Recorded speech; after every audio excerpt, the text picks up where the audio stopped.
Há um homem numa garagem de um subúrbio de Minnesota que passou os últimos 11 fins de semana construindo um caiaque de madeira. Ele não mora perto de um lago, nunca andou de caiaque. Na terceira semana, a mulher perguntou para quem era o caiaque, e ele olhou para ela com uma expressão que deixava claro que a pergunta, sinceramente, nunca lhe tinha passado pela cabeça.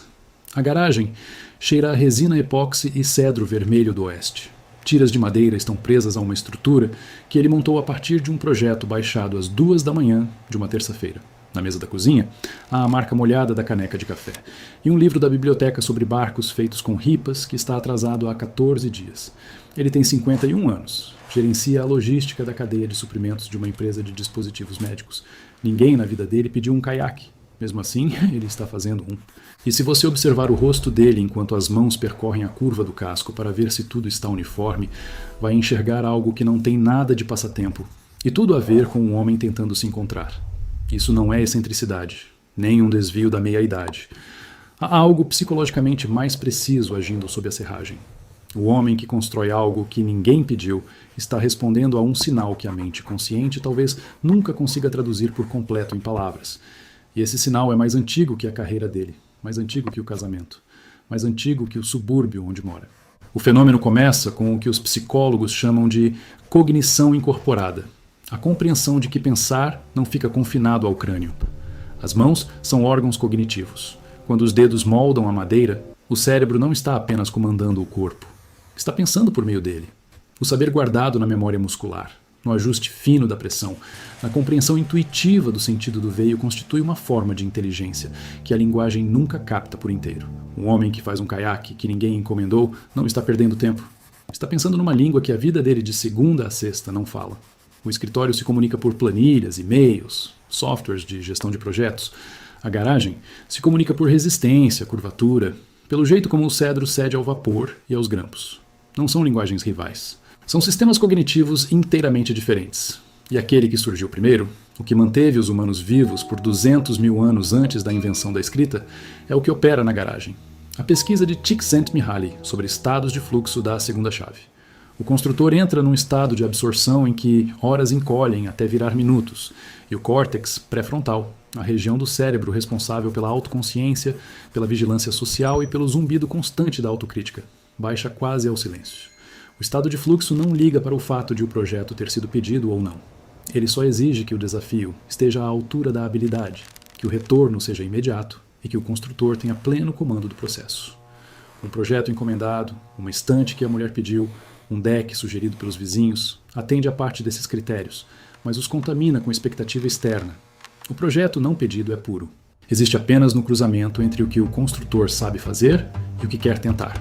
É essa pureza que torna o estado de fluxo tão confiável, e por isso os projetos psicologicamente mais restauradores em qualquer oficina costumam ser justamente os que não servem a nenhum fim externo. Há um terceiro mecanismo. A autoeficácia, a crença internalizada de que as próprias ações produzem resultados relevantes, não é um traço fixo. Ela oscila, se desgasta. Um homem que passa a vida profissional em sistemas em que os resultados são definidos por comitê, em que a contribuição individual se dissolve no processo coletivo, em que a distância entre esforço e resultado é medida em trimestres e anos fiscais, sofre uma erosão lenta e invisível da autoeficácia, que nenhuma avaliação de desempenho consegue reparar. O caiaque, na garagem, é um antídoto. É um para um. O esforço de uma pessoa, a existência de um objeto. O casco faz curva, porque ele dobrou as ripas. A superfície está lisa, porque ele lixou. Não há ambiguidade sobre de quem é o mérito. O caiaque vai existir no mundo, físico e incontestável, e vai existir por causa dele, e só dele. Isso não é vaidade. É uma exigência neurológica de um cérebro que precisa ver as próprias digitais na realidade. O impulso de construir sem encomenda tem uma história cultural anterior à garagem do subúrbio. Durante quase toda a civilização humana, os homens faziam coisas, não porque alguém encomendava, porque fazer era um modo de participar do mundo. O ferreiro forjava as ferramentas de que a aldeia precisaria. O carpinteiro construía móveis que sobreviveriam a ele. O impulso não era comercial, era existencial. Fazer algo era deixar uma marca que provava presença. A economia pós-industrial rompeu essa ligação. O trabalhador moderno do conhecimento participa do mundo por abstrações, por e-mails enviados, apresentações revisadas, métricas otimizadas. Nada disso pode ser segurado. Nada disso vai sobreviver a uma migração de servidor. O homem que constrói um caiaque num subúrbio sem saída para a água não está confuso quanto à geografia. Ele está recuando por 2 gerações de abstração para agarrar a prova de existência mais antiga disponível a um ser humano. Fui eu que fiz isto com as minhas mãos. Isto está aqui. Antes não estava. O pico de reminiscência, fenômeno bem documentado na pesquisa sobre memória, oferece a peça final desse quadro. As lembranças formadas entre os 15 e os 25 anos ficam guardadas com nitidez e carga emocional incomuns. São os anos em que a identidade se firma, em que a pessoa responde pela primeira vez à pergunta sobre quem é. Para muitos homens, essa resposta nasceu numa garagem, numa oficina da escola ou num porão, onde um pai, um tio ou um vizinho lhes mostrou do que as mãos eram capazes. O primeiro projeto. A primeira ferramenta usada com responsabilidade real. A primeira vez em que uma matéria-prima virou algo que antes não existia. Essas memórias não se apagam como as outras. Elas permanecem como moldes de identidade, pontos fixos pelos quais toda a experiência posterior é medida. O homem que constrói um caiaque em Minnesota não está vivendo um hobby de meia-idade. Ele está voltando a um molde formado 40 anos atrás, numa garagem que talvez já nem exista, com uma pessoa que talvez já tenha morrido. O caiaque é a ponte.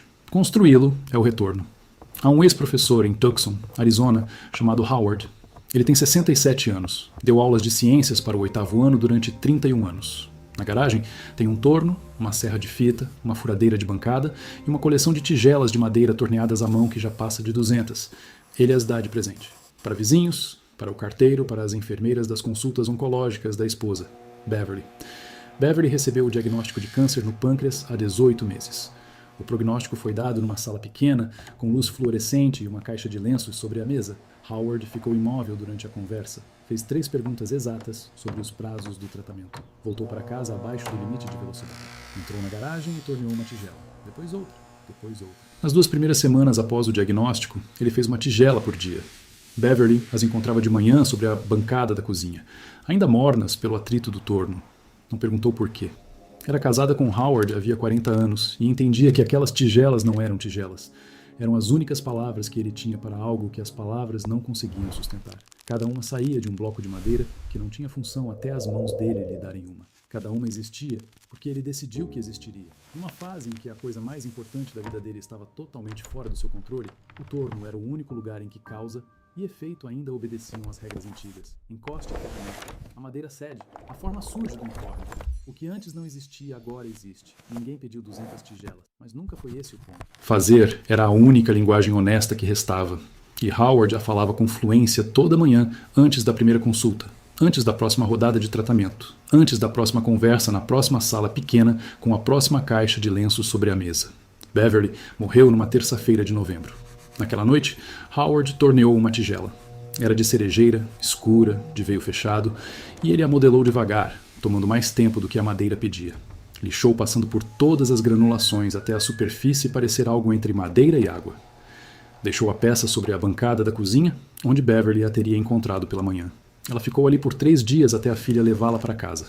A filha a pôs sobre a lareira. Não colocou nada dentro. Ela continua lá, vazia, que é o estado certo para uma tigela, que nunca foi feita para guardar nada além das horas que um homem passou fazendo-a, enquanto a pessoa para quem a fazia ainda respirava no cômodo ao lado. O que a maioria vê ao olhar para uma garagem cheia de projetos que ninguém pediu é excesso, esforço desperdiçado, um desvio estranho de energia para objetos de que o mundo não precisava. O que de fato acontece é o oposto do desperdício. A pesquisa sobre cognição incorporada mostra que o cérebro está pensando em sua linguagem mais antiga e mais fluente. A pesquisa sobre flow mostra que quem constrói está vivendo a forma mais profunda de envolvimento que o sistema nervoso humano consegue produzir. A pesquisa sobre autoeficácia mostra que o objeto pronto devolve uma sensação de agência que o trabalho moderno corrói de modo sistemático. O projeto não encomendado não é sem propósito. É a coisa mais intencional do ambiente. É um ser humano insistindo, contra toda a arquitetura da vida contemporânea, que suas mãos ainda significam alguma coisa. Se você já construiu algo que ninguém pediu, terminou, deu um passo para trás e sentiu um certo silêncio cair sobre a garagem. Um silêncio que parecia merecido, de um jeito que a maior parte da sua semana não parece. O que você sentiu não foi orgulho. Não exatamente. Foi a experiência de existir de um modo que o resto da sua vida já não oferece. A pergunta não é por que você constrói coisas de que ninguém precisa. A pergunta é quanto isso lhe custa, nos lugares que você não vê, a cada semana em que não constrói.